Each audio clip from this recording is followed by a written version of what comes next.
민수기의 히브리어 제목은 베미드바르입니다. 이 단어의 뜻은 광야에서입니다. 이스라엘 백성들이 광야를 지나갈 때 있었던 일을 기록하고 있기 때문에 광야에서라는 이름이 붙었습니다. 우리말 제목인 민수기는 백성들의 숫자를 기록한 책이라는 뜻인데요. 두 차례 인구조사를 했던 것에서 비롯된 제목입니다. 시내산에서 가나안 땅까지는 2주면 갈 수 있는 거리입니다. 하지만 이스라엘 백성들은 약 38년 10개월이 걸렸습니다. 왜 이렇게 오래 걸렸을까요?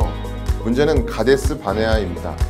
가데스 바네아에서 정탐꾼을 보냈을 때 10명의 정탐꾼이 부정적인 보고를 하고 그 보고를 들은 이스라엘 백성들이 하나님을 원망했습니다. 하나님은 출애굽 1세대가 가나안 땅에 들어가지 못하게 하시고 계속 광야를 돌게 하십니다. 결국 출애굽 1세대는 광야에서 모두 죽고 광야에서 태어난 출애굽 2세대가 가나안 땅에 들어가게 됩니다. 출애굽 1세대에서는 가데스 바네아에서 긍정적인 보고를 했던 두 사람, 여호수아와 갈렙이 가나안 땅에 들어가게 됩니다. 우리는 민수기에서 이스라엘 백성들이 끊임없이 불순종하고 원망하는 모습을 볼 수 있습니다. 음식 때문에 불평하고 물이 없다고 원망하고 자신들이 원하는 길로 가지 않는다고 원망합니다. 또 하나님께서 모세에게 주신 리더십을 인정하지 않고 거역합니다. 결국 하나님의 심판으로 많은 사람이 죽게 됩니다. 하지만 심판 중에도 하나님은 그들을 불쌍히 여기시고 그들에게 은혜를 베푸십니다. 민수기는 이스라엘 백성들의 불신앙 이야기와 하나님께서 오래 참고 은혜를 베푸시는 이야기로 가득합니다. 민수기는 크게 세 부분으로 나눌 수 있습니다. 먼저 1장부터 10장 10절까지는 시내산에서 가나안 땅을 향해 나아가기 위한 준비 과정입니다. 10장 11절부터 25장까지는 바란 광야에서의 이야기입니다. 가데스 바네아에서 하나님께 불순종하여 출애굽 1세대가 바란 광야를 헤매는 이야기입니다. 그리고 26장부터 36장까지는 모압 평지에서 출애굽 2세대가 가나안 땅에 들어갈 준비를 하는 것을 다루고 있습니다. 그럼 지금부터 민수기를 자세하게 살펴보겠습니다. 출애굽기에서 성막이 완성되고 바로 이어서 레위기에서 제사법과 성결법을 배웠습니다. 이제 이스라엘 백성들은 가나안 땅을 향해 나아가야 합니다. 하나님은 첫 번째 인구조사를 명령하십니다. 20세 이상 싸움에 나갈 수 있는 사람의 숫자를 세도록 명령하십니다. 그리고 이어서 진을 배치하도록 명령하십니다. 성막이 중심에 있고 제사장과 레위지파가 성막을 둘러쌉니다. 그리고 동서남북 사면에 12지파가 있습니다. 이동은 성막을 중심으로 이동합니다. 성막 위에는 구름이 있고 구름이 움직일 때 성막도 함께 움직입니다. 이스라엘 백성들이 원하는 대로 이동하지 않고 하나님께서 인도하시는 대로 이동하는 겁니다. 이스라엘 백성들은 가나안 땅을 향해 출발합니다. 하지만 시작부터 삐그덕거립니다. 만나를 지겨워하고 애굽에서 먹던 음식을 그리워합니다. 그래서 하나님은 그들에게 메추라기를 보내주십니다. 하지만 하나님께서는 불평하던 사람들을 치셨습니다. 고기를 씹기도 전에 그들은 죽어야 했습니다. 한편 나 혼자 도저히 백성을 감당할 수 없다고 말하는 모세를 위해 70명의 장로에게 하나님의 영을 부어주시고 모세를 돕게 하십니다. 12장에서는 모세가 구스 여인과 결혼한 것을 두고 미리암과 아론이 모세를 비방합니다. 이방인과 결혼을 했다는 것이죠. 하지만 하나님께서 모세는 내 온 집에 충성하는 자라고 말씀하시면서 미리암이 나병에 걸리게 하십니다. 모세가 미리암을 위해 기도하고 하나님께서 미리암의 나병을 고쳐주십니다. 13장과 14장에서는 가데스 바네아 사건이 나옵니다. 가데스 바네아에서 10명의 정탐꾼들이 가나안 땅을 보고 와서 이렇게 말합니다.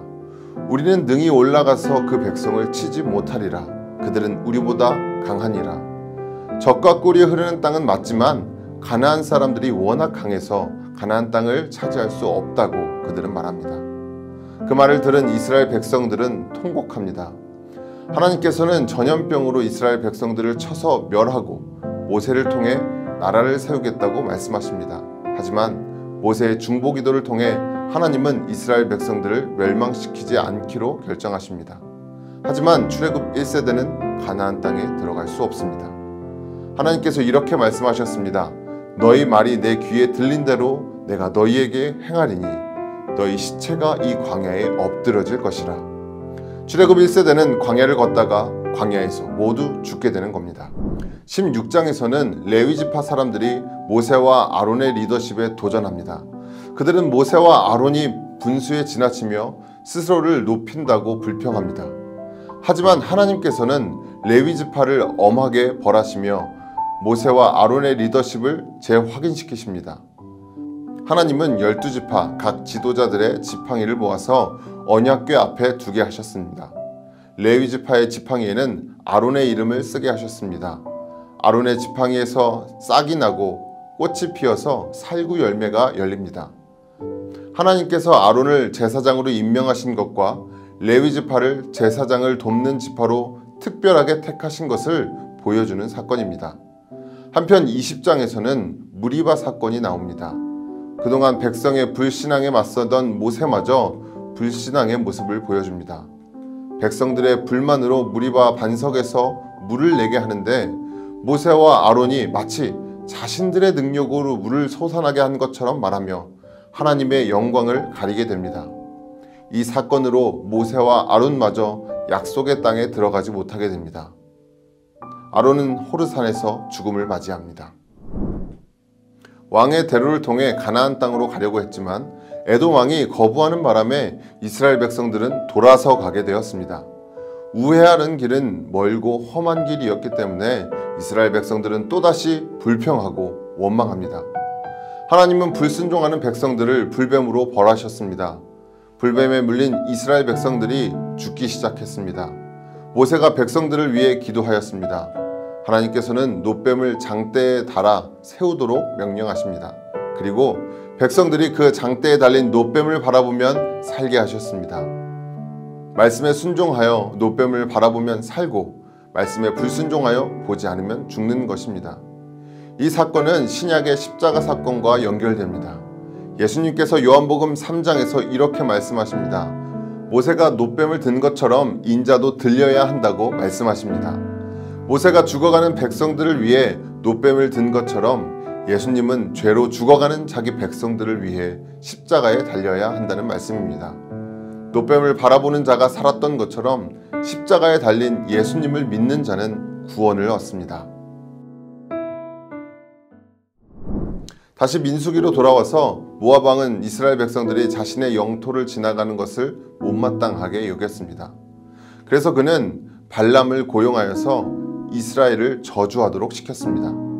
발람은 이스라엘을 저주하려고 했습니다. 하지만 하나님께서 발람을 막으셔서 4번씩이나 저주 대신에 축복을 하게 하십니다.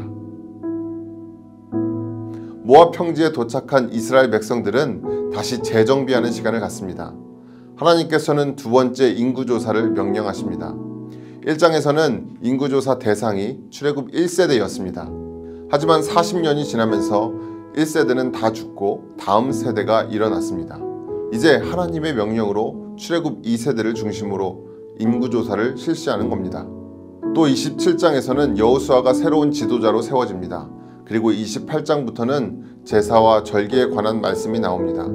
출애굽기와 레위기에서 있었던 말씀들을 통해 출애굽 2세대를 향한 신앙교육이 이루어지고 있는 겁니다.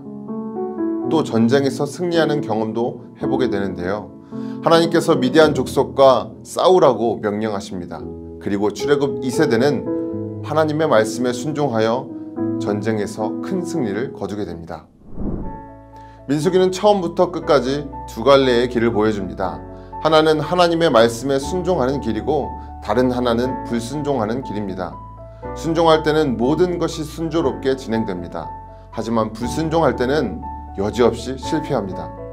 하나님의 말씀에 따를 때에는 소망이 있지만 자신의 판단과 뜻으로 하나님을 거역하면 실패와 좌절을 경험할 수밖에 없는 겁니다. 민수기를 더 자세하게 알고 싶으시다면 민수기 레츠 통독을 누르시고 민수기 전체를 직접 읽어보시기 바랍니다.